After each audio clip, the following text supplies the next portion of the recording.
Eh bien, nous sommes dans un parking pour des choses tout à fait avouables, aux côtés de Louis Garcia. Louis, je suis très content de vous retrouver, Louis, alors. Éditeur, écrivain, grand mystique. Bienvenue dans ma ville, Avignon. Avignon. Et alors, juste au-dessus, parce que ce sous-sol est particulier, c'est le sous-sol, le parking. C'est le parking du Palais des Papes, donc nous sommes juste en dessous du Palais des Papes. Qui pour l'instant ne s'écroule pas. Alors on va faire une visite guidée d'Avignon pour certains coins intéressants de nuit. Alors, le guide, c'est Louis Garcia, à qui je donne le micro. Moi, je vais me mettre derrière la caméra, comme ça c'est plus simple. Voilà. Affiche il fait nuit quand même. Ah oui, effectivement, quand on sort, c'est le centre Beaubourg, c'est ça? Un Beaubourg du XIVe siècle. Donc, comme on le sait, les papes ont été installés à Avignon pendant tout le XIVe siècle. Il y a eu entre 7 et 9 papes, disons. 7 papes officiels et 9 antipapes. Comment ça, des antipapes? Parce qu'à la fin, il y a eu un schisme, il y a eu jusqu'à 3 papes en même temps.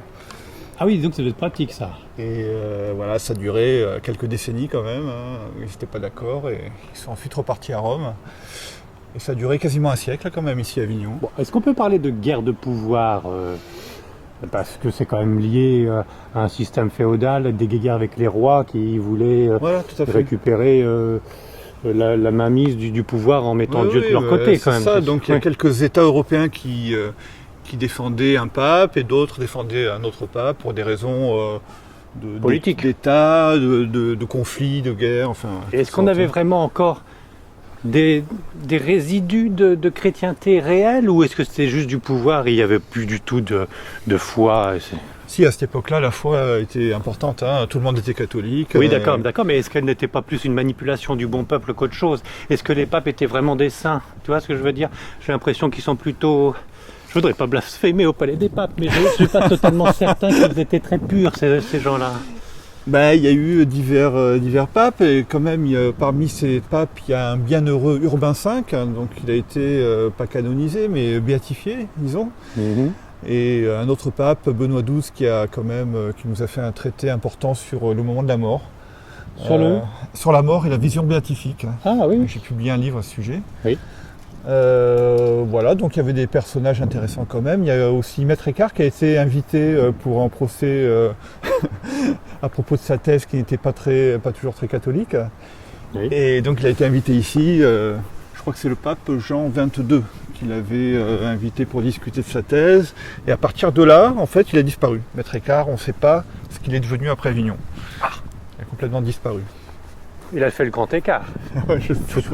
Bon, mais Louis Garcia, en tant qu'éditeur catholique, parce que voilà, catho, on se rend bien compte que depuis l'arrivée du Christ, il y a eu des conciles, il y a eu l'homme qui a vu l'ours, enfin, il y a eu des réécritures, il y a eu toute une manigance finalement tout autour du Christ et de son message, parce que le pouvoir des hommes et le côté orgueilleux des hommes a pris plus le dessus que Jésus-Christ qui était lui totalement pur. Je sais pas, quand on arrive à construire tout ça, c'est pas uniquement avec la foi des hommes, c'est quand même avec du fric et puis du pouvoir, non?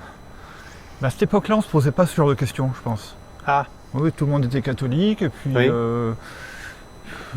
ça semblait plutôt, les Avignonnais étaient plutôt fiers d'avoir le pape chez eux. En plus, ils ont fait venir des artistes de toute l'Europe, d'Italie, pour construire des merveilles. Et alors des merveilles pour qui? Pour le pape ou pour Dieu? Ou pour le pape, plaisir de... Mais aussi pour tout le peuple, puisque tout le monde a bénéficié. Il y avait tous les commerces qui étaient florissants. Enfin, c'était une ville extrêmement florissante. Et donc pour l'argent alors aussi, pour le commerce. Oui, pour le bien-être en général. Oui, il y avait tout un mélange. Oui. C'est remarqué, je titille. Alors, où sont ces choses secrètes? Parce que Maître Écart, moi je ne connais pas du tout, malgré qu'il y a un livre de plusieurs livres sur lui. Il était... Non, Maître Écart, il vivait près de l'Allemagne, en fait, et c'est un mystique important qui a beaucoup écrit, mais il a écrit quelque chose qui n'était pas très dans la ligne de la théologie de l'époque. C'est-à-dire il allait un peu loin dans sa mystique, et il était un petit peu, on le classifiait parfois dans le panthéisme, c'est-à-dire Oui, j'allais le dire. les mystiques qui ne font qu'un avec le grand tout, ouais, voilà, avec Dieu. Donc Bon. ils étaient contre la Sainte Trinité, c'est ça? Ça, ils utilisaient.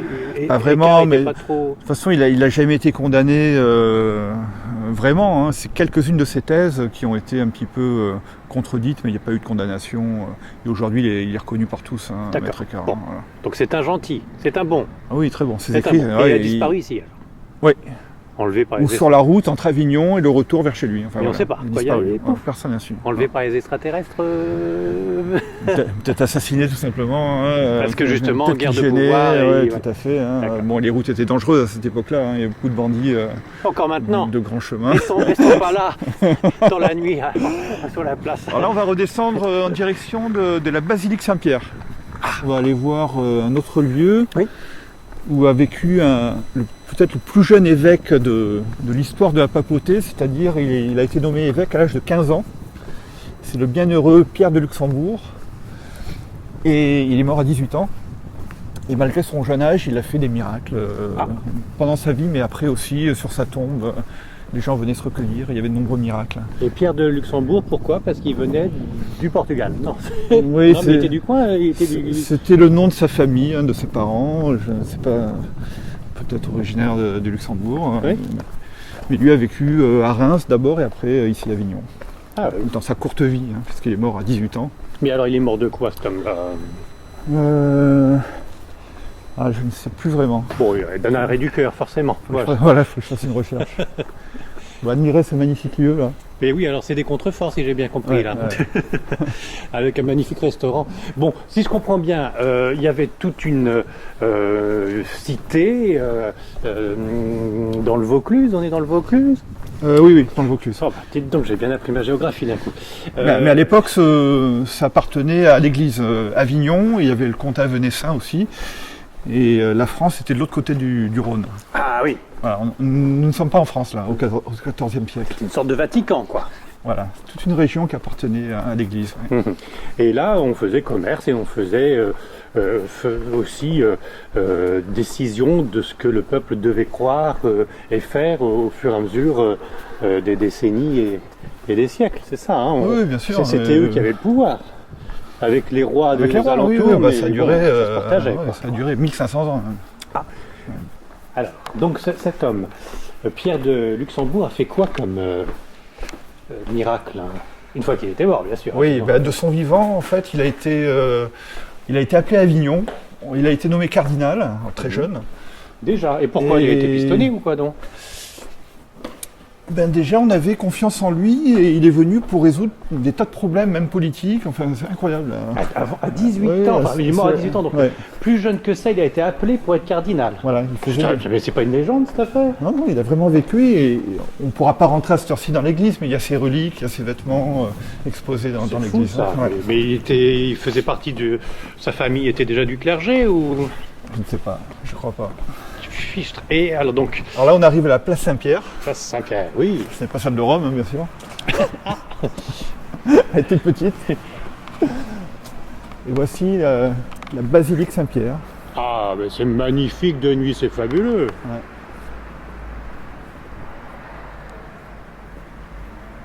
Étonnamment, c'est fermé, mais on le comprend.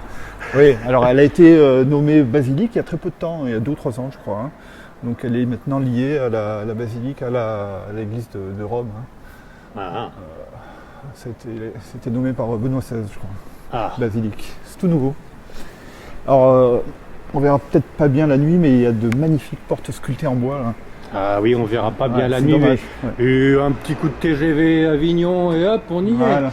Mais à travers les grilles, c'est sûr que c'est un peu plus délicat, avec la pénombre, bien que pas trop mal éclairée. Oui, il y a du beau travail. À l'intérieur donc, nous avons notre ami de Luxembourg, Pierre de Luxembourg, c'est ça, les reliques. Oui, voilà, tout à fait. Alors, on termine sur Pierre de Luxembourg, alors donc, Oui. les miracles qu'il a fait, c'est quoi? Après sa mort, toutes sortes de miracles, hein, de guérisons. Voilà. Les gens venaient se recueillir sur sa tombe et il se passait des tas de choses merveilleuses, paraît-il. Voilà. Et ça continue? Donc il a été béatifié assez rapidement, quelques décennies après, je C'est crois. fou, ça. Ouais. Donc il était de quelle période déjà? Donc c'était la fin du XIVe siècle, 1390, truc comme ça. Louis. Est-ce que vers le XIVe siècle, XVe siècle même, on n'a pas fait un peu des légendes dorées sur certains personnages, histoire de galvaniser la population, pour les retenir, pour leur faire croire à des choses qui finalement n'existaient pas tant que ça? Est-ce qu'on n'a pas rajouté un peu de légende? Parce que l'être humain est comme ça, il aime croire, hein, et même quand on leur dit que c'est pas vrai, il veut toujours y croire. Oui, certainement. Il y a beaucoup de témoignages, il y a beaucoup d'écrits quand même sur lui, et puis le fait qu'il a été nommé évêque à 15 ans, ça c'est une certitude historique. 15 ans. Voilà, et puis il est décédé à 18 ans. Bon, ça, c'est pas inventé. Non, oui, c'est dans les livres. Ouais. Déjà. Alors on va aller un peu plus loin maintenant. Je vais te montrer une place où a vécu un alchimiste assez connu. D'accord. Aussi. Voilà, là, on accède à une petite place, c'est la place des Châtaignes. Ah, là on prend des pains alors. Ah, c'est très ancien aussi. Ah oui, c'est joli comme tout. Ah oui, puis alors on met du linge aux fenêtres, c'est bien. Ah, c'est à Louis. C'est mignon. Alors en été, il y a c'est des terrasses de café, de restaurants, il y a du monde, de la musique. Là, pendant le Festival d'Avignon, c'est plein. C'est une place très... D'où l'intérêt de se promener au mois de janvier. Là, on est tranquille. Parce que là, vraiment, c'est magnifique, c'est un plaisir sans nom d'être dans le calme, déranger personne et pouvoir admirer toutes ces petites places. Alors l'avantage avec le Garcia, c'est que quand on marche vite. Bon, alors, on a fait quelques pas depuis le Palais des Papes. Bon, c'est pas trop loin, mais quand même, je suis un peu essoufflé quand même. Et là, on est où alors? On est toujours à Avignon, ça d'accord mais... Voilà, on est derrière le Palais des Papes. Ah oui, il est dans la pénombre là-bas, au fond. Un petit truc qui s'appelle rue Bertrand, et j'y ai vécu pendant 3 ans et demi. Quand j'avais entre 27 et 30 ans. Au premier, là où c'est allumé. Ouais. D'accord. Mais c'est ici où s'est passé des choses étranges. Voilà. Sinon, tu m'en parlerais pas. Voilà. Ici, c'est-à-dire j'ai vécu un grand nombre d'expériences que j'ai racontées dans mon livre, de décorporation, de voyage astral. J'allais voir ma voisine du dessus en voyage astral, qui est devenue mon amie. Bon. Et il s'est passé toutes sortes de phénomènes, parmi un phénomène étrange qui était des traces de mains, de petites mains qui apparaissaient sur les murs, les placards, sur mon bureau, enfin que tout le monde pouvait voir. Hein. Fichtre. Voilà. C'était toi qui générais ces choses-là ou c'était le lieu? On pensait que c'était le lieu à l'époque. Hein. Ouais. On a même senti des présences, voilà. Mais j'en ai pas su plus que ça, hein. J'ai pas su d'où ça venait. Mais je le sentais pas négatif en même temps, ça m'a jamais créé de problème en particulier. Et cette décorporation te permettait d'accéder à l'étage au-dessus? Oui, enfin une fois pour essayer, bon, et puis quand je lui racontais à ma voisine, elle s'est mise en colère. Tu donnais les détails de l'habitation? Parce que je l'ai touché aussi. Elle l'avait senti la voisine? Non. Ah, non, elle n'a pas senti. Et toi tu l'avais touché? Ouais. C'était pour expérimenter, voilà, je profitais de cette occasion. Et là, c'était suite à ta recherche spirituelle avec le bouddhisme, etc. Ouais, à cette époque-là, j'étais taoïste à fond, je pratiquais le tai chi chuan, le qigong, etc. Et un petit peu le bouddhisme, c'était le début du bouddhisme, c'était plutôt le taoïsme. Là, donc ces connaissances-là t'avaient permis à toucher à d'autres plans. Ouais. Mais en fait, c'est pas les connaissances. Ça m'est arrivé avant de m'intéresser au taoïsme. J'avais déjà ces phénomènes qui se déclenchaient automatiquement en moi et je cherchais des réponses. Ah oui, d'accord. C'était avant de lire les livres et de plonger là-dedans, tu avais déjà ça. Ouais. C'était en toi. Voilà. Et après, bon, tu as trouvé la vérité vraie, c'est-à-dire... Voilà, je pensais que c'était ma voie le taoïsme, mais j'ai avéré que non. Et donc, c'est quoi? Donc, je suis chrétien maintenant, disciple du Christ. Très bien. Mais alors, où ça se situe, disciple du Christ? C'est plutôt côté orthodoxe, c'est ça? Ou parce qu'il y a plusieurs mouvances de la chrétienté? Comme je suis issu d'une famille catholique, j'ai retrouvé mes racines familiales catholiques et j'ai approfondi la théologie. Il y a de nombreux mystiques intéressants, passionnants. Il y a de quoi lire et étudier pendant toute une vie, quoi. Oui, bien sûr. J'aime aussi beaucoup les orthodoxes. J'ai lu aussi pas mal de choses là-dessus, mais je suis rentré en contact avec un ami orthodoxe, un prêtre qui est décédé depuis. Mais non, au niveau liturgie, je ne l'ai pas senti plus que ça. Les liturgies, donc l'équivalent de la messe par exemple, ça dure très longtemps, ça dure au moins 2 heures. Il tourne le dos, plein de rituels et tout. Il se cache. Voilà, ça m'a c'est un peu trop abscon pour toi, oui. Ouais. Et côté protestant, c'est un peu triste. Ouais, et puis il n'y a pas les écrits des mystiques sont chez les catholiques, quoi. Oui, alors depuis le début qu'on discute en se promenant, il commence à faire frais au mois de janvier quand même. Mais tu vois, moi je suis catho comme toi, hein, mais dernièrement j'ai lu un bouquin sur les saints, je lis les évangiles, bien sûr, je lis les évangiles, je m'aperçois que les trois quarts c'est des apocryphes, que les trois quarts des saints, c'était plutôt pour maintenir le bon peuple, vu ma discussion face au palais des papes, hein, qu'il y a manipulation, tu vois.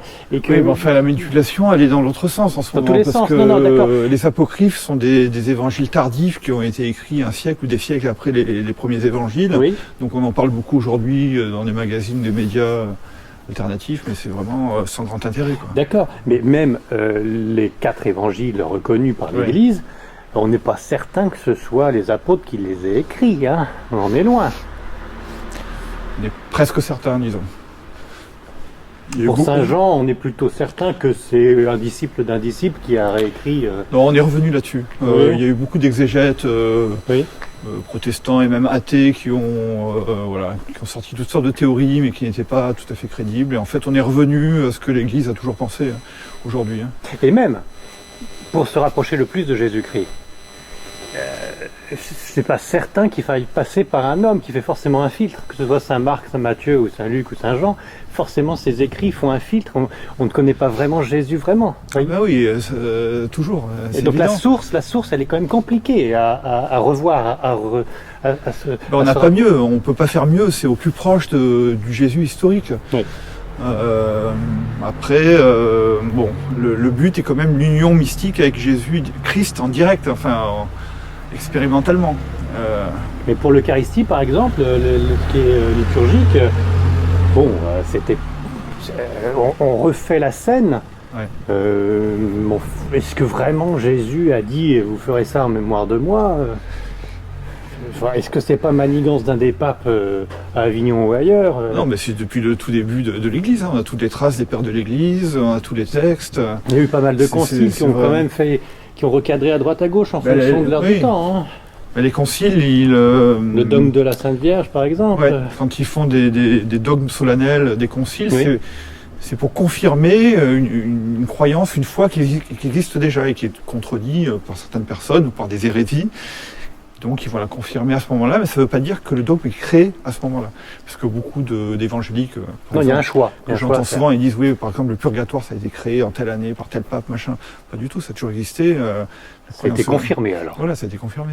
Mais voilà, alors pas mal d'hérésies, pour terminer sur ce discours, pas mal d'hérésies sont peut-être quand même des réalités, voire des vérités qu'on a effacées, par erreur ou par manigance, non ? Non, ce sont des interprétations un petit peu différentes, mais...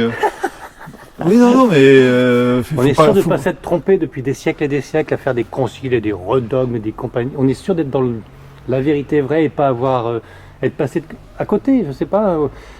Faut-il pas mieux être plus proche des coptes ou des orthodoxes ? Enfin, voilà. Bon, la vérité, c'est Jésus-Christ dans l'évangile, donc mais après, plus de lui. Au niveau des dogmes, c'est vrai que la théologie se précise au fur et à mesure des siècles. Et ça va continuer à se préciser. Est-ce que ça se précise ou est-ce que ça s'annule pas plutôt ? Est-ce que ça ne rentre pas en déliquescence au fur et à mesure des siècles et des siècles ? Où on s'éloigne de plus en plus dans le temps de Jésus, malheureusement, où on rajoute des écrits sur des écrits. Et où non, forcément, non, on n'a rien rajouté. T'es optimiste. Un petit peu moins optimiste vis-à-vis de l'être humain qui en rajoute. La légende, des affaires, etc. Bien sûr, il y a des légendes, des histoires. Bon, ça, on laisse ça de côté, c'est pas... Ouais. Intéressant, mais il y a aussi l'aspect philosophie, raison. Oui. L'Église catholique nous demande d'utiliser notre raison. Oui, et notre cœur. Voilà, les deux, la foi et la raison. Et ça, je trouve ce principe intéressant. Parce que le fait de raisonner, ça nous évite de tomber dans le fondamentalisme, simplement, et de croire sur parole les écrits de la Bible ou autre. Voilà. Bien sûr, mais il n'y a pas que l'Église catholique qui demande ça. Il y a d'autres religions qui disent la même chose. Ben, j'espère bien. C'est des êtres de bonne foi. J'espère bien. Non, alors, nous sommes ici face à un platane. Tu regardes le platane depuis au moins 30 minutes. Alors il est beau, d'accord. Nous sommes à la place des Trois Pilas. Et c'est à cet endroit qu'a vécu et mort un alchimiste bien connu qui s'appelle Dom Pernetti, qui a vécu au XVIIIe siècle. Et je crois que c'était au numéro 16. Alors, je ne sais pas à quel étage il vivait, mais en tout cas, c'est dans cet ancien hôtel. Un hôtel particulier ou... Oui, bah, c'était un ami à lui qui était avocat, je crois qu'il avait hébergé jusqu'à la fin de sa vie. On l'appelle Dom Pernetti, parce que Dom, ça signifie qu'il était moine bénédictin au départ. C'était un moine catholique. Puis ensuite, il s'est défroqué. D'abord, il est parti comme explorateur avec le fameux Bougainville. Ce sont les premiers qui ont commencé à peupler les Malouines. Ensuite, il est revenu. Et c'est là qu'il a quitté sa religion pour créer un ordre plus ou moins maçonnique. Il a été persécuté, poursuivi par l'Inquisition, il a dû fuir en Allemagne. En Allemagne, il a créé les Illuminés de Berlin. Bah dis donc. Et à son retour, il a créé les Illuminés d'Avignon. Voilà, une loge maçonnique de cette époque-là. Et il s'est beaucoup inspiré d'un écrivain de son époque extraordinaire que ton ami Jean Prieur connaît bien puisqu'il a traduit plusieurs de ses livres. Swedenborg. Voilà, tout à fait. Comme si on avait préparé le podcast, c'est incroyable. Oui, d'accord. Donc voilà, il était inspiré par Swedenborg et toutes ces théories, ces livres sont inspirés à la fois de la religion catholique et à la fois des écrits de Swedenborg. Que tu es bon catho d'ailleurs. Oui, à part que il y a quelques curiosités, quoi. Moi j'ai lu un de ses livres où il prétendait voyager dans tous les mondes, au paradis, en enfer, mais aussi dans d'autres planètes, etc. Oui. Bon, par exemple, il n'est pas en accord avec la religion catholique quand il dit qu'on ressuscite juste après la mort, que les anges ont des sexes hommes ou femmes, alors que nous on dit que les anges n'ont pas de sexe. Voilà, il y a quelques détails comme ça qui ne correspondent pas, quoi, à ces expériences. Quelques petites choses de rien du tout. Mais j'avoue que c'est passionnant à lire. Hein. Oui, c'est très étonnant. Parce que systématiquement, il termine ses récits en disant c'est pas comme ça qu'il le dit, mais enfin je vous jure, je l'ai vraiment vécu, sinon je l'aurais pas dit, et puis je l'aurais pas... Je pense qu'il a vécu, bon après peut-être qu'il y a une part de son imagination qui est un petit peu peut-être mélangée, enfin bon, on sait pas, hein, rien n'est sûr à 100%, mais il a dû vivre des choses extraordinaires. En résumé, il le dit, il l'écrit, un ange, plusieurs anges l'ont aidé, l'ont pris sous leur aile, si je puis dire, pour voir l'enfer, le paradis, et les différentes... Moi j'y crois, je pense que c'est et possible. Je suis persuadé, puisque cet homme avait fait des divinations incroyables dans toutes les cours de l'Europe, et que ça marchait, cet homme avait une connexion forcément. Est-ce que c'était une connexion divine? Il le dit, il le redit, il le redit. Maintenant, là encore, bon nombre de personnes mystiques pensent être en contact avec Dieu directement ou Jésus-Christ, et puis on s'aperçoit que c'est pas bien net et que le démon se déguise souvent. Alors j'ai lu un livre récemment de Dom Pernetti, parce qu'il est encore publié aujourd'hui, de temps en temps, et c'est vrai, c'était tout à fait dans l'ordre catholique. Mais franc-mac, c'est pas du tout catho, ils sont même contre... Non, mais ce livre spécialement, il était bien, il parlait de la Vierge Marie, c'est tout à fait correct. C'était pas du tout franc-maçon dans ses écrits. Après, sa loge, les Illuminés d'Avignon, on n'a pas duré. Après sa mort, ça a disparu rapidement. Ça s'est éteint. Ça s'est éteint quelques années après sa mort. Ouais. Il a peut-être surfé sur quelques avantages comme ça, un peu comme des petites sectes qui montaient au fur et à mesure. C'est lui, il a créé sa propre secte. Oui. Il était là. Donc il était. Et puis, ces dernières années, il était alchimiste. C'est surtout ça. Alors, qu'est-ce qu'il nous a fait de beau? Il nous a passionné par la chimie. Le plomb en or, quand même. En revanche, je crois qu'il n'a pas fait d'écrit à ce sujet. Enfin, j'en ai pas vu. Il a fait quelque chose en alchimie? Il a tenté quelque chose? Certainement. Mais c'était son but principal. Alors ça se situe donc rue et place, d'ailleurs, des Trois Pilas. Et bien entendu, il n'y a même pas une seule plaque pour dire que c'est là il habitait. Non, c'est pas connu. C'est pas connu. Très peu connu. Très bien. Allez, on continue. On continue. Alors, là, on va à la rue des Teinturiers. Oui. Et il y a une ancienne chapelle où résidait une confrérie. C'était la confrérie des pénitents blancs, je crois, ou gris. Je sais pas, il y avait des pénitents gris. Oui. C'est une confrérie qui a été créée par un roi de France, c'est Louis VIII, qui était le père de Louis IX, qui est devenu Saint-Louis, donc c'est le seul roi canonisé, c'est son père, Louis VIII, qui avait créé cette confrérie des pénitents, qui a été le premier à porter la tenue des pénitents, et ça se passait dans cette église-là. Bonjour le Matou. Il y a des petits tags, mais c'est des tags tout mignons, ça, alors bravo à celui qui le fait, parce que ça se décolle sans problème, c'est mignon. Oui. Excusez-moi, hein, je vous écoute en même temps, Maître Garcia, pas sergent, mais c'est joli ici. Voilà, donc un peu plus tard, je ne sais pas, on verra tout à l'heure la date exacte, quelques années, décennies après, il y a une inondation. Et dans cette chapelle, l'eau s'est écartée un peu comme avec Moïse, de chaque côté de l'allée qui menait à l'Eucharistie, en fait, au Saint-Sacrement. Et voilà, donc tous les Avignonnais étaient invités à voir ce miracle. Et il y a eu de nombreux témoins et des écrits à ce sujet. C'était quoi la date de cette opération? Je ne me souviens plus, donc on va aller voir, c'est écrit... mais en gros, c'était quel siècle? Ça doit être après les papes d'Avignon, donc peut-être vers le 15e, je pense. Donc ça a été notifié, oui, bien sûr. Ratifié, voilà, vérifié, c'était pas de la légende dorée. Apparemment, il y a eu beaucoup de témoins. Toute la ville, tous les habitants ont assisté à ça. Donc c'est-à-dire que il y avait de la flotte partout et d'un seul coup, il y a eu la place pour passer. Voilà, oui. Il n'y avait pas Moïse.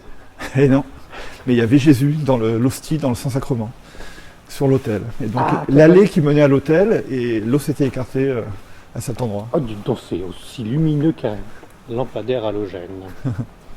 J'y suis allé une fois dans cette église à une cérémonie. Il y a une vingtaine d'années, à l'époque où j'étais pas du tout pratiquant catholique à cette époque-là, mais j'avais entendu parler de ça. C'était donc avec les pénitents. Et on y avait été avec mon ami à l'époque, et on a vu arriver les pénitents avec les cagoules. Ah oui, le truc pointu là. Voilà. Un peu comme le Ku Klux Klan, mais pas le même style, enfin, pas la même idée. Non. Donc avec les habits et les cagoules, et marchant à genoux, rentrant dans l'église à genoux, et voilà, jusqu'au Saint-Sacrement à genoux. Et il y avait l'évêque de l'époque, et c'était une messe en latin. Bon, c'est l'église en personne c'est pas celle-là. Non. C'est pas celle-là. Elle est dans un état, celle-là. Elle est très ancienne aussi. Ouais, effectivement. Mais qu'est-ce que tu en penses de ces pénitents qui se font mal au rotule pour faire plaisir à Dieu? Mais c'est pas pour faire plaisir à Dieu, c'est pour sauver des âmes et pour prendre la souffrance du monde, quoi, des autres. On continue ce qu'a eu Jésus-Christ, il a souffert pour nous sauver. Voilà. Et qu'est-ce que tu en penses de la passion du Christ? Il est vraiment mort et il a souffert pour nous? Ben oui. C'est un amour incroyable et c'est un don de sa vie incroyable. Et d'accord, mais enfin, si je me mets à... Enfin, comment dire, je ne veux pas blasphémer, mais je ne suis pas Dieu, mais si je me mets à la place de Dieu le Père, je n'ai pas envie de sacrifier mon fils pour sauver l'humanité. C'est un peu... C'est un mystère difficile à comprendre. Oui, mais, pour nous humains, hein, bien sûr, mais... Mais enfin, ça désactive beaucoup de principes anciens, des religions primitives, du style... Il y a un philosophe avignonnais qui est mort récemment, c'est René Girard, qui est né à Avignon. Il est mort récemment, il a fait tous ses écrits, toute son œuvre est basée sur le bouc émissaire et tout un théorie. Et donc il explique ça de façon philosophique. Et à partir de Jésus, il n'y a plus besoin de faire de sacrifices animaux, il n'y a plus besoin de sacrifices puisque Dieu lui-même est descendu dans l'homme le plus humble, le plus petit. Pour sacrifier, et voilà, et toute son œuvre basée là-dessus, c'est extraordinaire. Alors ça, je vous conseille de lire René Girard, c'est vraiment merveilleux. Voilà, on arrive. Et ça, je soutiens l'idée, effectivement, qu'on ne devrait plus faire de sacrifice depuis la passion du Christ. Ça serait déjà une bonne chose. Voilà, donc c'était bien les pénitents gris. Hein. Ah, il parle du miracle aussi. Donc c'était le 30 novembre de quelle année 1433. Et donc il y a le dessin avec les os qui s'écartent là-dessus. Le dessin, Louis, je vois le Saint-Sacrement, il est là. Voilà. Et là, on voit, c'est l'eau qui est de chaque côté qui s'est écartée, un peu comme l'histoire de Moïse. Hein. D'accord. Chapelle, donc, Sainte-Croix, pénitent gris. Ça aurait été intéressant d'y rentrer, mais bon, là, voilà. À cette heure-ci, tout est fermé. Hein. Ça, c'est sûr, à cette heure-ci. Et là, ça fait pas nocturne. Ah oui, ils n'avaient pas le chapeau pointu, les pénitents étaient juste cachés. Oui, là, non, c'est pas pointu, mais c'est une cagoule. C'est juste des cagoules, voilà. Ouais, t'as cagoule. Bon, dites donc, je reviens, je suis tout à fait d'accord avec M. Girard, il n'y a pas de souci. Au contraire, est-ce qu'on pourrait penser que la passion du Christ, que Dieu s'est fait homme, pour nous faire comprendre, nous ces créatures, aussi bêtes que nous sommes, pour se mettre à notre niveau, et voyant qu'on n'arrêtait pas de faire des sacrifices de vierges ou autres, d'animaux, etc., de nous faire comprendre qu'il faudrait arrêter d'être dans cette voie-là, et qu'il a été jusqu'à dire, écoutez, bon voilà, si vous comprenez que comme ça, je vais me sacrifier pour vous dire que ça y est, c'est bon. Non, mais c'est pas la seule raison, hein. Il y en a beaucoup d'autres, hein. C'est très complexe. Il y a aussi le fait de montrer que Dieu est amour simplement. Donc ce Dieu n'est pas tout puissant, il nous écrase pas Oui. comme des insectes, mais il se met à notre niveau, c'est-à-dire qu'on peut l'aimer au même niveau qu'un être humain. Voilà. Bien sûr. Mais enfin, Dieu est Ouais. amour qui laisse son fils se faire massacrer. C'est pas très amour. Enfin, vous voyez, il y a quand même un côté sadique. Oui, J'ose dire le mot. oui, bien De la sûr, part du Père. Mais disons, la souffrance n'était pas une obligation. Ah bah alors les pénitents, pourquoi ils continuent à se faire mal aux genoux alors? Parce que Si la souffrance n'est pas une obligation, Si, depuis la c'est passion pas une du Christ, on obligation. devrait être heureux, point, et pas Ouais, souffrir. ouais, tout à fait. Arrêtez de souffrir pour les autres. Ouais. Bon, à cette époque-là, surtout, il y avait quand même des pratiques un peu doloristes. Et, Oui, mais ça continue. bon, Il y en a qui moi, j'en prennent, connais je pas, me moi. demande même s'il y en a pas qui prennent leurs pieds. Non, à part dans David Chicode, dans la réalité, je crois pas que ça continue. Le- Sauf, Et quoi, Jean-Paul II, il portait la silice. j'ai jamais entendu parler de ça. Eh ben si. Il y en a encore Méthode. qui se font battre. Si, Je connais pas tes sources, mais je sais pas. Ah, si, Je connaissais oui. pas. D'accord. C'est possible, mais c'est pas conseillé en tout cas. C'est pas une pratique conseillée par l'Église. Non, le Ça dolorisme, c'est n'apparaît fini, voilà. nulle part dans le catéchisme, on ne verra ça nulle part, quoi, hein. Ouais. Par contre, c'est vrai qu'il y a des mystiques qui spontanément ont par exemple les stigmates ou des Ou qui manifestations de souffrance, avec accompagné d'apparitions, de messages, et qui leur expliquent en même temps ce que c'est. Enfin voilà, ils Oui. ressentent qu'ils sauvent des âmes à ce moment-là. Oui, même sous l'injonction de Jésus-Christ qui dit tu es avec moi, si tu veux souffrir avec moi, vas-y. Mais bon, c'est une souffrance qui est accompagnée d'amour, d'un amour immense. La souffrance tout seul ne sert à rien. Effectivement, et on peut se Voilà. demander si le mystique souffre vraiment, parce qu'accompagné de Jésus, peut-être qu'il est dans un autre état. C'est Ouais. comme la femme qui accouche, Ouais, est-ce que ouais, vraiment ouais, elle ouais. souffre ou est-ce qu'elle n'est Si, pas il y a quand même de la souffrance, hein, mais bon, Je sais pas, j'ai pas accouché, hein, je suis pas mystique non plus, on mais- n'est pas à leur place, hein, on peut pas se mettre à leur mais place. mais il y a quand même une interrogation sur la souffrance, Oui, parce tout à que fait. je parlais de sadisme, Ouais. mais les sadomaso prennent Ouais. leur... Enfin, voilà, la souffrance à un moment, on peut peut-être Ah, la c'est vrai. transcender. Oui, non, c'est... Et on peut peut-être dans un autre état, et pour nous, de notre côté, on voit que c'est de la souffrance, mais pour la personne qui le vit, ça ne l'est plus. Mais enfin, là, je retiens la discussion, que maintenant que Jésus est mort sur la croix et qu'il a souffert pour nous, c'est pas la peine qu'on souffre pour lui. Voilà. Oui, voilà. Donc ça peut arriver dans des cas exceptionnels, hein. Ces mystiques dont on parle, c'est rare quand même, hein. Oui, mais C'est il tout y a à eu fait l'appel rare, du hein. Christ quand même dans la souffrance pour certains, oui. Oui, voilà, c'est arrivé, mais c'est quand même pas... Tant mieux. Voilà, moi, j'en connais pas personnellement. Et puis, et n'ayant peur de rien, à cette heure-là, j'ai peur de rien. Est-ce qu'on peut penser que le mystique ne se serait pas fait tromper par le malin qui se serait fait passer pour Jésus-Christ? En disant, souffre ma fille, c'est bien. Ça se trouve, Jésus-Christ n'y est pour rien. Bon, là, je vois, tu restes quoi, tu as bien raison. Mais bon, le malin se déguisant de moult façons, de temps en temps, quand on croit voir Jésus-Christ, j'ai un peu peur. Faut toujours se méfier. On va faire demi-tour. Ah, bah, c'est pratique. Et on va voir une dernière petite chose, que les Avignonnais ne connaissent pas. Suspense. Bon, il fait une exceptionnelle douceur. Pour un mois de janvier, c'est vraiment Janvier, exceptionnel. mi-janvier, hein. ça sent l'apocalypse, non? là aussi, l'apocalypse, dont toi tu suis pas l'affaire, Non, ça m'intéresse pas. ça fait des siècles et des siècles qu'on nous l'annonce. Ouais, Et excuse-moi d'être vraiment l'avocat du diable depuis pas mal de temps, mais même Jésus-Christ a dit après moi, vous allez voir, ça sera hop, fini, terminé. Hein? oui, bien, nous allons tous vivre la fin du monde très bientôt, puisque ça sera à l'heure de la mort. Hein. Oui, alors de notre mort à nous, c'est la fin donc du monde. Dans Tout moins à de fait 40 d'accord. ans, nous allons vivre ça. Notre fin du monde, oui, Voilà. tout à fait. Alors, faut pas chercher plus loin. Hein. Je pense que la réponse est là. Très bien répondu. Je vais essayer de trouver autre chose pour te bloquer, mais... T'as écrit combien de livres? Alors finalement, toi, en tant que mystique, tu as donné ton impression, ce que tu as vécu, on en a déjà parlé. Voilà, le premier, c'était mon témoignage. Ouais. Oui. Et puis tu en as écrit d'autres? Oui, un second, mais avec un auteur dont nous sommes deux. C'est un entretien en fait avec une grande islamologue qui s'appelle Marie-Thérèse Urvois, donc spécialiste de l'islam, Mhm. un chercheur. Et c'était questions-réponses, c'est moi qui posais les questions et elle nous répondait. Voilà, je pense que D'accord. voilà, c'est un sujet. Parce que l'islam, toi, t'es pas très très chaud pour. Hein, Non. Mais ça me pose problème. Oui, Ouais. tout à fait. alors, tu sais que moi j'aime tout le monde. Et tu sais que pour l'islam, je trouve que c'est une religion aussi belle que le catholicisme. Hein. Je le dis pourquoi? Parce que moi je rencontre un ami professionnel qui est musulman de chez musulman, hein, voilà. À chaque fois que je le rencontre, il me serre la main. Tout de suite après, sa main, il la porte au cœur.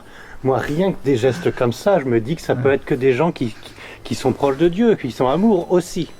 Alors déjà, il y a un principe qu'il faut respecter dès le départ, hein, qu'il ne faut pas confondre. Donc, moi, je critique pas les musulmans. Je critique l'idéologie de l'islam, Oui, les textes de l'islam. bien sûr. Mais les musulmans mal compris, eux-mêmes. éventuellement, l'idéologie mal comprise. Le problème, c'est que le Coran est considéré comme incréé dans l'islam, et ça, tout le monde, hein, quels que soient les musulmans, c'est un dogme de base. Hein. Donc, c'est le livre qui est descendu du ciel. Et on ne peut pas remettre en question le moindre mot du Coran. Voilà, c'est pas possible. Et malheureusement. Il y a différents courants dans l'islam. On peut réfléchir sur ce qui a été écrit. On peut réfléchir, mais on ne peut pas le remettre en cause. Bon, d'accord. Allez, on va pas se replonger là-dessus. Non, mais bon. Mais bon, je Voilà. trouve. Donc, il y a de toute des. façon, attends, même pour terminer là-dessus, Dieu n'a pas créé non plus que des bons chrétiens et des mauvais musulmans. C'est pas possible. Voilà, donc il ne faut pas s'en prendre aux hommes. Oui. Nous devons aimer les hommes, amis ou ennemis, hein, nous dit le Christ. Donc voilà, jamais critiquer les hommes, mais critiquer les textes et les idéologies. Voilà, c'est le principe de base, quoi. Et il y a d'autres livres que tu édites, bien sûr. Arnaud Dumouche, qui est un théologien belge, hein, pour faire court. Ouais. Et puis, tiens, plein d'autres avec ta maison d'édition. Ouais. Le docteur Angélique, c'est ça? Oui. Comme il n'y a pas de hasard et que nous sommes dans la rue, je ne sais pas quoi, mais pas des teinturiers, je vois méditation soufie. Qu'est-ce que tu en penses, toi, des méditations et du soufisme? Du soufisme, surtout. Moi, j'en Ils pense sont pas sympas, grand-chose. hein, ils sont bons. Alors, ils sont, Oui, mais pour moi, c'est comme la méditation orientale, oui. taoïste. Et juste le soufisme, si on oublie méditation, le courant religieux du soufisme, c'est sympa. Enfin, Ouais. Non Oui, certainement. C'est pas catho. Non, ça a pris naissance dans l'islam. Alors, il y a parfois un mélange avec un peu d'hindouisme, Mais etc. Mais, est-ce qu'ils ont tes bonnes grâces? Ou est-ce que tu t'en méfies aussi? disons, pour les gens vivant dans leur culture, c'est vraiment très bien, excellent. Mais pour nous, ici, en Occident, je trouve qu'on n'en a pas besoin. Mais les soufis eux-mêmes sont quand même musulmans et donc ils respectent les dogmes de l'islam. Le Coran pour eux est incréé. D'accord. Ils ont fait la profession de foi. J'aurais pas dû retomber là-dedans, j'aurais pas dû. Non, d'accord, ok. Et Mahomet est leur prophète. Ok, voilà. ok. Là, nous sommes devant la chapelle du Verbe incarné. Là, nous avons- Dites donc, mais oui. Alors moi, je tournais le dos à la chapelle du Verbe incarné et j'étais là en train de regarder le soufisme. T'as raison, Louis. Alors, ça fait longtemps qu'il n'y a plus de chapelle. Hein. C'est un théâtre depuis longtemps. Mais dites donc, il y a de l'hébreu là, on dirait de l'angiologie sur les côtés, les deux signes. C'est vrai. Ouais. On dirait la langue des anges. Chapelle du Verbe incarné. Première fois que je vois en France une chapelle appelée ainsi. Ouais, il y avait un couvent en 1639. Enfin, au lieu de mettre la chapelle du Verbe incarné, ils n'auraient pas pu mettre la chapelle de Jésus-Christ. Ouais, c'est curieux, hein. Bon, t'as raison, je regarde plutôt à droite qu'à gauche. On fait pas de politique. Non, mais justement, l'intérêt du soufisme, c'est que il n'y a pas l'aspect politique de l'islam, justement. Voilà, ce qui est c'est beaucoup intéressant. plus ouvert et Voilà, c'est plus aimant. spirituel. Oui, Voilà. oui. C'est à l'opposé du salafisme. Bon. Voilà. Donc, quitte à se renseigner sur la religion musulmane, allons voir du côté soufisme parce que c'est plus doux. Oui, tout à fait. Quitte à ce qu'on me dise autre chose après par internet, mais enfin voilà, ils ont l'air sympas. Alors, nous approchons. Je pensais pas aller jusque-là, mais comme on n'est pas loin, Moi non plus, y compris dans la discussion. Hein. nous allons tourner à gauche et on va se retrouver à la place des Corsins. Et là, il y a l'église des Corsins, qui n'est plus une église aujourd'hui, enfin extérieurement oui. Et c'est là qu'était enterré Pierre de Luxembourg, justement, qui a fait ses miracles. Notre bon Pierre.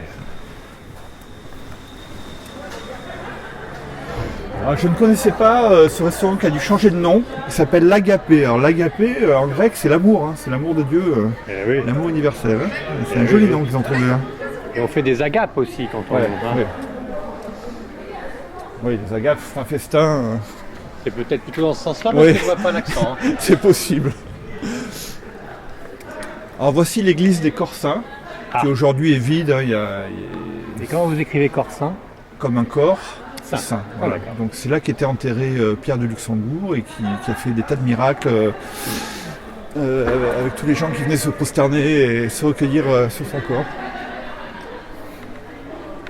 Et qu'est-ce qui a marqué alors? Alors, à l'époque, c'était le cimetière des pauvres.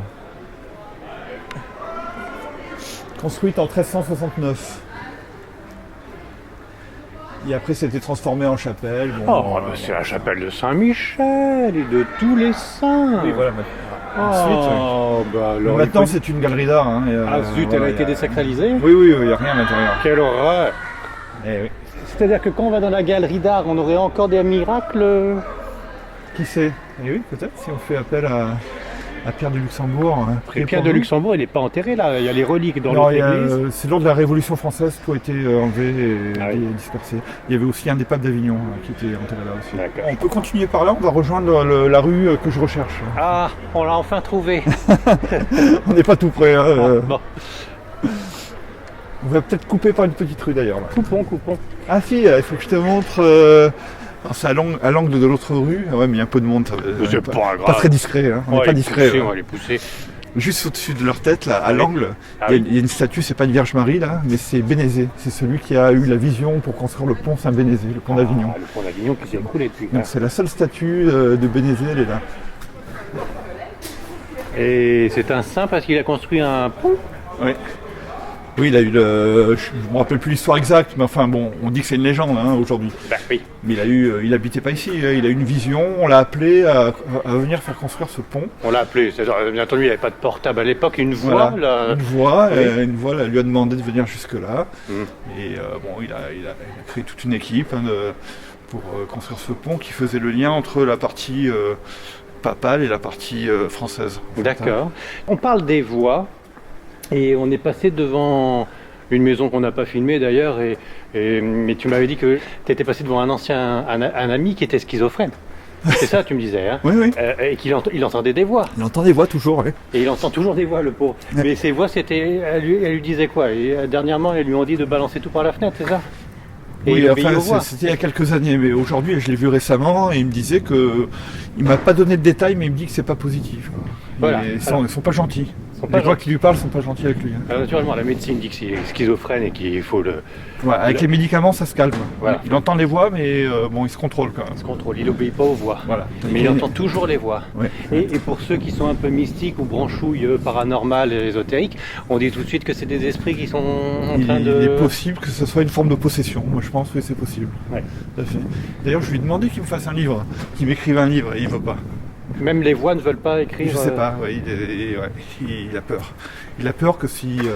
Il vit un enfer, donc il vit un enfer. Un petit peu. Bon là, il a l'air bien, ça va mieux comme avec les médicaments. Mais C'est pour ça que c'est déjà pas mal de proscrire l'alcool dans certaines religions, parce que. Oh, il était bouddhiste, hein. Je l'ai connu, on était bouddhistes tibétains tous les deux. Ah, et il allait bien à l'époque? Et il avait l'air d'aller à peu près bien. Il avait pas ses voix à l'époque, si, déjà? Non, ça a commencé après. Ça a commencé après.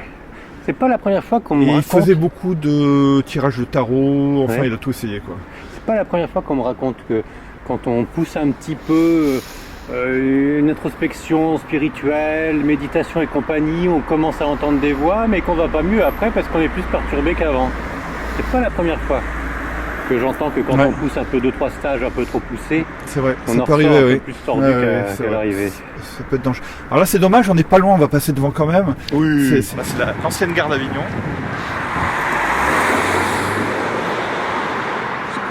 Alors ça c'était passionnant, l'ancienne gare d'Avignon. Alors il faut le savoir, il y a 2 gares à Avignon. Hein. Il y a la gare TGV qui est à quelques kilomètres. Oui, qui n'est pas dans le centre-ville, voilà. Et puis là, il ne faut pas se tromper, hein. Pour rater le TGV, il n'y a rien de mieux. Nous terminons notre promenade. Voilà, donc c'est dans cette rue que j'ai vécu des années de bonheur, en fait. C'est la rue des prostituées. Non, pas du tout. On va passer. Je t'aurais rien évité. Hein. Pas du tout. Non, c'est la rue. On va passer devant le dojo du centre. Ah. Le dojo. Et c'est là où j'ai pratiqué pendant 9 ans de ma vie, d'abord le kung-fu, le tai chi, le qigong, la méditation, taoïste, bouddhiste. L'aïkido Non, il y a de l'aïkido mais j'en ai pas fait moi. Et là, alors pourquoi des années de bonheur? parce que c'était une découverte pour moi extraordinaire, une connaissance de soi, une introspection, enfin une découverte merveilleuse, quoi. Des textes taoïstes, des pratiques taoïstes, auprès d'un professeur, un grand spécialiste qui s'appelle Gérard Head. On était plongé dans un autre univers, quoi. Mais ce professeur, il enseignait du sport ou de la philosophie, je comprends pas bien. Il enseignait la méditation, la médecine chinoise, la phytothérapie, l'ayurveda, le kung-fu, le tai chi. Il a écrit des livres, bien sûr. Il a écrit une trentaine de livres, il continue toujours. Bon, maintenant il n'est plus à Avignon, hein, il est du côté de la Savoie, je crois, ou de la Suisse. Gérard Head, Oui. qui s'écrit E-D-E. E-D-T-E. Et donc c'est ici au dojo du centre que j'ai passé vraiment des centaines d'heures, vraiment Sur le tatami quand même. sur le tatami avec d'autres personnes. Bon, c'était là où tu as passé 7 ans de 9 bonheur, ans, 9 ans, ouais. et où tu es en train de me dire que pour un perfectionnement spirituel, pour une avancée spirituelle, Ouais. il faut y faire travailler le corps. Oui, voilà, dans le taoïsme, il y a un principe de, comment on peut appeler ça, de globalité, enfin, c'est-à-dire c'est corps-esprit, et tout influe sur toute chose, donc l'esprit agit sur le corps sur l'esprit, et donc on agit autant sur le corps avec les exercices de santé, que sur l'énergie avec le qigong, que l'esprit dans la méditation, et c'est ce qu'on appelle l'alchimie taoïste. Voilà, donc j'ai pratiqué l'alchimie taoïste, l'alchimie interne pendant 9 ans, et un peu plus maintenant. Et si je me souviens bien, dans nos anciennes conversations, tu en étais revenu aussi du taoïsme. Oui, j'en suis revenu, mais ça reste pour moi quand même quelque chose Fondamental. de très spirituel. Oui, tout à fait. Il faut passer par là. Pas obligatoirement, mais le Tao Te Ching, hein, le livre Lao Tzu, je peux le relire aujourd'hui et je le trouve toujours aussi merveilleux, quoi. Et je conseille à tous de le lire. Hein. Le Tao Te Ching. Tao Te Ching. Lao Tzu, 500 ans avant Jésus-Christ. Ah oui, quand même. Donc c'est le premier taoïste vraiment qui a écrit des écrits, un écrit qui est de référence pour tous. Alors là, je recherche une rue, j'espère que c'est celle-ci, où on va pouvoir voir des peintures, des portraits des papes d'Avignon. Mais des peintures sur une façade de maison. Oui. Mais de notre siècle ou Non, les papes d'Avignon de l'époque. Là. Ah, alors on est rue Félix Gras. Je me souviens plus, j'ai un petit trou là. On est rue de la Petite Calade. Ah, je trouve plus quelle rue. C'est bête ça. Pourtant, c'est dans le quartier. À un moment ou un autre, on va peut-être pouvoir dormir aussi. On n'est pas loin. Bon, allez, on va tenter celle-ci. Oui, ça c'est pas là. Puis on est sur le chemin du retour. Hein. La voiture est garée par là. Bonne nouvelle. Bon, ce fut une visite de nuit. Hein. On n'a pas pu voir on n'a pas pu rentrer dans les églises. Non, on n'a pas vu bien clair non plus, mais c'est parfait. Sympa. L'essentiel, c'est de discuter ensemble. Ouais, voilà. Car à chaque fois que je te rencontre, tu me donnes des informations supplémentaires. Et même si on n'est pas manifestement d'accord sur tout, au moins, voilà, il y a ouverture, il y a discussion, et ça, c'est lumineux grâce à toi, même si la nuit est sombre. Ouais, je crois que c'est pas la bonne rue. Et même si on est perdu. Je la trouve plus cette rue. Toi, quand tu pries pour être exaucé, pour être aidé, parce que c'est la catastrophe, tu pries qui? Jésus directement. Directement. Jésus-Christ, l'Esprit Saint. L'Esprit Saint. Et Dieu? Oui, voilà, Dieu d'amour. En tant que catho, c'est Sainte Trinité à fond. Oui. Donc tu fais les trois en prière? Voilà, les trois. Ouais. Oui. Mais moi, en tant que catho, j'ai du mal avec cette Sainte Trinité. J'ai pas du mal à la conception de la Sainte Trinité, mais... Alors là aussi, il y a une curiosité. Oui, d'accord, oui. Voilà, c'est une galerie d'art et un restaurant, mais à l'étage, il y a des salles de spectacle et de conférences, et c'était les Templiers, ici. Et il y a un ascenseur avec une entrée sympathique à regarder, à filmer. C'est pas les fresques des papes, hein, sinon ils auraient mis des jupes, ça fait pas. Alors on voit un garde suisse du Vatican qui est là, je ne sais pas pourquoi. Ah, c'est pour l'ascenseur. Voilà, qui garde l'ascenseur. Et l'endroit où... Et donc à l'étage, c'était un temple de Templiers. Un temple de Templiers. Donc, alors revenons sur notre discussion embêtante sur la Sainte Trinité. Oui, c'est bien pratique. C'est bien parce que. Ben oui, voilà. Il a bien quand même dit qu'à travers, sans lui, on n'accède à rien, quoi. On doit passer par lui pour aller au Père. Oui, pour aller au Père. Donc après, il a dit aussi, je m'en vais, mais je vous laisse le Saint-Esprit. Mais le Saint-Esprit, il est un peu. Comment tu le définis, toi? Tu le définis comme une colombe, c'est tout? On peut pas le définir puisque c'est l'esprit, mais on peut dire que c'est aussi l'amour de Dieu. Voilà. Moi, je prie le Dieu d'amour ou Jésus. Voilà, oui, donc tu le pries sans vraiment le définir. Mais c'est-à-dire Jésus, ça aide à le définir. Hein. Oui. C'est ça qui est pratique. Hein. C'est parce qu'on peut un petit peu le visualiser. Ça peut aider, quoi. Oui, parce qu'il est comme nous. Enfin, il est pas comme nous, mais il s'est fait homme. Ouais. Très bien. Donc tu pries Jésus et il t'écoute? Ah, mais je sais pas. J'ai pas de conversation avec Jésus. Ah bon? J'ai bien envie de tenter, mais est-ce qu'on a 2 minutes en plus? C'était la fin d'élévation. Dans cette ruelle sombre, plus jamais nous en ressortirons. Et alors, dommage. Il te répond Jésus ou il te répond pas? Non. Non, j'ai pas eu de réponse. T'es pas le seul, hein. Hélas.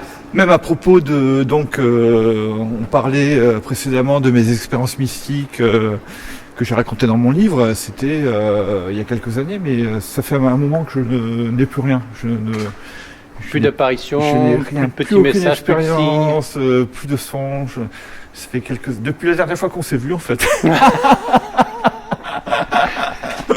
Depuis que j'étais monté à Paris avec Jean-Claude Carton, oui. Depuis j'ai plus rien. Tiens, j'ai plus rien eu. Ouais. Ils sont peut-être pas contents que t'en aies parlé. Non, mais c'est pas plus mal en fait, hein, parce que c'est ce qu'on appelle parfois la nuit obscure. Oui. Je suis dans une nuit d'essence en ce moment. Oui. La nuit obscure, c'est Sainte Thérèse de Lisieux qui a eu ce petit problème-là, comme beaucoup de saints. Hein, oui. Et Saint Jean de la Croix l'a beaucoup expliqué dans ses livres. Et ce n'est pas parce qu'on ne ressent rien qu'il se passe rien. Ouais. Au contraire, c'est comme une sorte de purification, certainement. Il ne nous reste plus que la foi. Et encore des fois, même la foi, elle vacille un peu. Dans ces moments-là, on est un petit peu déprimé. On est éprouvé. Oui. On n'est pas comme le pauvre Job. On n'est pas comme le pauvre Job, mais pas loin. Voilà. Il y a épreuve. Donc ça fait déjà... il y a interrogation. Ça fait 2 ans que je ne ressens plus rien et que j'ai beaucoup de mal à aller à la messe et à pratiquer quoi que ce soit. Et les seules prières que je fais, c'est souvent pour les gens qui m'entourent et qui souffrent, en fait, qui sont malades. Voilà, je continue à prier pour les autres, mais je ressens rien. Je ressens plus rien. Donc la prière, c'est quand tu peux pas physiquement faire quelque chose, donc au moins tu t'en remets à Dieu pour des choses qui te dépassent. Voilà. J'ai gardé la confiance, la foi, la confiance en Dieu. Mais tu as toujours un plaisir d'assister à l'Eucharistie, à une messe. Oui, ça me fait du bien. Ça me fait du bien. Oui. Et tu as toujours le plaisir de t'adresser à Jésus, même s'il ne te répond pas ou même s'il t'a jamais répondu. Oui, enfin, on ne peut pas appeler ça un plaisir, mais la confiance est là. La confiance est là. Oui. Ce que je ne comprends pas non plus, c'est pourquoi Jésus laisse faire autant d'horreur, même Dieu. Je ne comprends pas pourquoi Dieu laisse faire autant d'horreur sur Terre, sous prétexte que c'est lui qui a demandé de le faire. J'attaque aucune religion, mais enfin voilà, depuis que le monde est monde, c'est Jésus qui a dit c'est Dieu qui a dit de faire tel massacre, c'est Dieu qui a dit d'aller tuer toute une peuplade. Enfin, comment Dieu laisse faire ça? Oui, non, mais ça c'est inadmissible. Hein. Bon, c'est dans l'Ancien Testament qu'on peut trouver par exemple, lorsque à l'époque de Noé, l'humanité de l'époque a été anéantie par Dieu. C'est inadmissible. Enfin, moi aussi, j'ai beaucoup de mal avec l'Ancien Testament, en fait. Oui, mais même encore maintenant.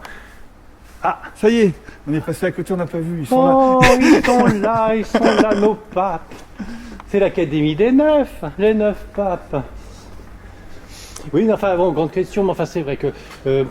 comment inversons la question. Enfin bon, on peut se dire que dans la jeunesse, les livres tellement anciens, c'est mythique, symbolique, il faut le prendre de façon symbolique. Oui, quoi. mais même dans la vie quotidienne... ça continue, ce genre de truc. Il y a toute une souffrance qui est engendrée par le péché de l'homme, par l'homme. Oui, mais voilà, c'est pas Dieu qui le demande. Non. Mais c'est plutôt l'être humain qui utilise Dieu pour faire ses horreurs. Dieu ne l'a pas voulu. Oui.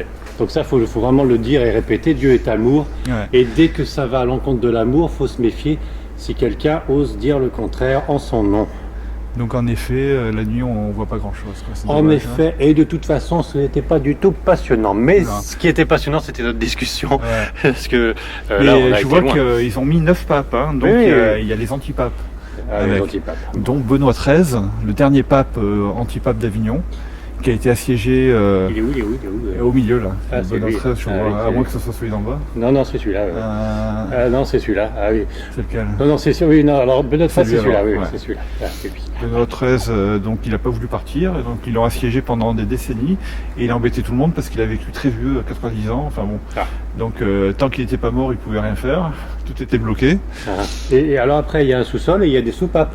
Ah, bien vu, ouais, c'est pas mal. Et donc ensuite il a fui en Espagne et il a fini sa vie à Peñíscola, je crois. Il fallait bien qu'il meure un jour quand même. Et il y a un livre qui raconte ça de façon romanesque que je conseille de lire. C'est un livre de Jean Raspail qui s'appelle L'Anneau du pêcheur. Ah, il faut le lire, c'est extraordinaire parce que ça se passe à notre époque et de temps en temps ça se passe à l'époque de Benoît XIII. Ça raconte l'histoire de Benoît XIII, dernier pape d'Avignon. Et il y a une autre histoire qui est fictive, celle-ci, où il y a la lignée des papes, des antipapes, a continué jusqu'à aujourd'hui en fait. Et c'est vrai que ça a continué pendant quelques temps. Il y a eu plusieurs papes en secret, et après ça a disparu. Bon, lui il imagine dans son livre que jusqu'à aujourd'hui, le dernier pape c'est un clochard en fait, et qui garde sur lui l'anneau du pêcheur et les derniers symboles du pape. Il habite à Rodez, et puis il y a toute une histoire avec lui, et puis il finit à Rome, et c'est fini. Enfin, vraiment un livre que je conseille. Hein. L'anneau des pêcheurs, de Jean Raspail. Il faut le lire, extraordinaire. Suite de notre conversation, bon alors, allez, Dieu nous laisse libre pour notre libre arbitre et si on veut l'utiliser pour faire des horreurs, il laisse faire, d'accord. Mais ce que je comprends pas, c'est que de l'autre côté, il y ait des apparitions du malin déguisé en Jésus-Christ pour détourner certaines personnes un peu sensibles et les pousser à faire des horreurs, quitte à supprimer leur propre vie ou vivre dans le malheur ou la douleur. Comment Jésus-Christ peut laisser passer les forces obscures, se faire passer pour lui, pour ceux qui ont quelques sensibilités, facultés médiumniques, et laisser le diable se faire passer pour Jésus. Ça arrive souvent, ça. Pourquoi comment la milice céleste laisse passer ça? Je comprends pas. Saint-Michel qui a quand même terrassé tout le monde là. Il y a tous les cas de figure. Hein. Parfois, Dieu le permet pour avancer sur le chemin spirituel. Et la souffrance aussi est une nécessité pour comprendre des choses. Donc, genre, Dieu a créé le diable exprès alors? Non. Ah. Mais on l'utilise quand même. C'est un combat qui nous dépasse et qui est au-delà de ce qu'on peut imaginer. Et donc, bien avant l'humanité, il y avait déjà le combat entre les anges et les démons. Il a été gagné par Saint-Michel ce combat. Et puis Jésus. Pas tout à fait, non, ça continue toujours. Toujours. Ouais. Sur Terre uniquement. Non, dans les cieux. Le combat des anges continue. Hein. Ah bon? Jusqu'à la fin des temps. Ah, je pensais que tous les anges déchus étaient balancés sur la terre et au moins au ciel on était tranquille. Je ne suis pas sûr. Alors là, il y a une curiosité aussi que peu de gens ont remarqué. Il y a une statue de la Vierge Marie enceinte, là, à l'angle, dans la niche ici à l'angle. Alors, qui est bleue, il me semble, avec un manteau rouge.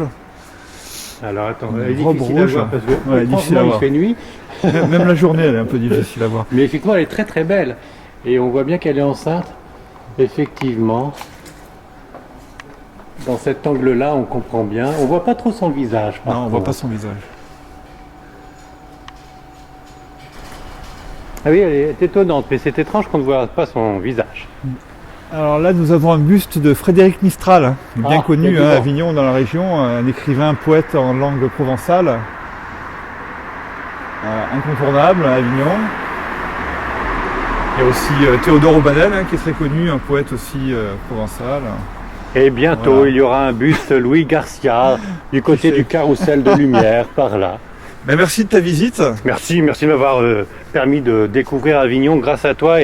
Et encore bravo pour tout ce que tu as édité et tout ce que tu continues de lancer pour le bonheur de tous et de chacun. À très bientôt, Louis. À bientôt, longue vie à Élévation. Et à toi.